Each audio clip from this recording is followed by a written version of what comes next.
ద్వారా ఈ సంతోషంలో మీతో భాగస్వామ్యం కావాలి అని రాష్ట్ర ప్రభుత్వం నిర్ణయం తీసుకోవడం జరిగింది.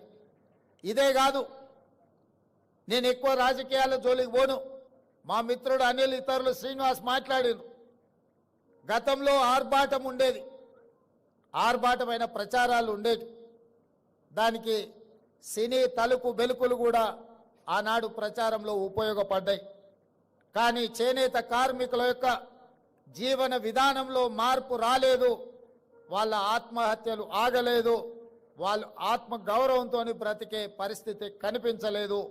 అందుకే ఈ ప్రభుత్వం ఆలోచన చేసి ఆనాడు బతుకమ్మ చీరలు సిరిసిల్లకి ఇచ్చిన చీరలు ఇచ్చిండు, కానీ నేసిన ఆ కార్మికులకు నిధులు విడుదల చేయలే.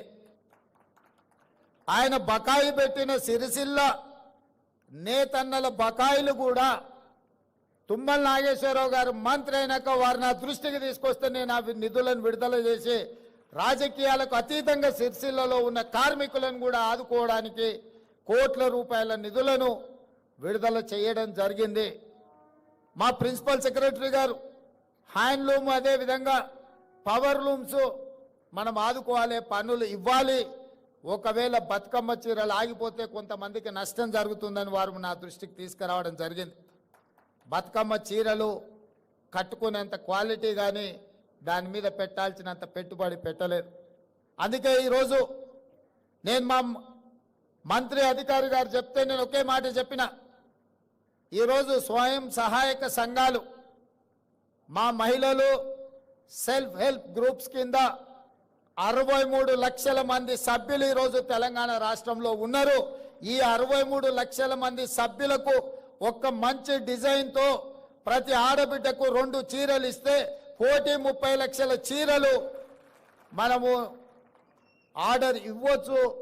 మంచి డిజైన్లతోని మంచి క్వాలిటీతోని ముందుకు రమ్మని మా అధికారులకు సూచన చేసినాం. తొందరలోనే స్వయం సహాయక మహిళా గ్రూపుల్లో ఉండే ప్రతి మహిళకు సంవత్సరానికి 2 చీరలు ఇవ్వాలి అన్న ఆలోచన ఈరోజు రాష్ట్ర ప్రభుత్వము మీ అభిమానంతో ఈరోజు ఆ నిర్ణయం తీసుకోవడం జరిగింది.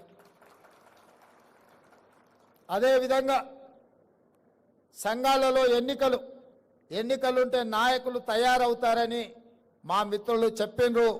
నేను కూడా బలంగా విశ్వసిస్తాను.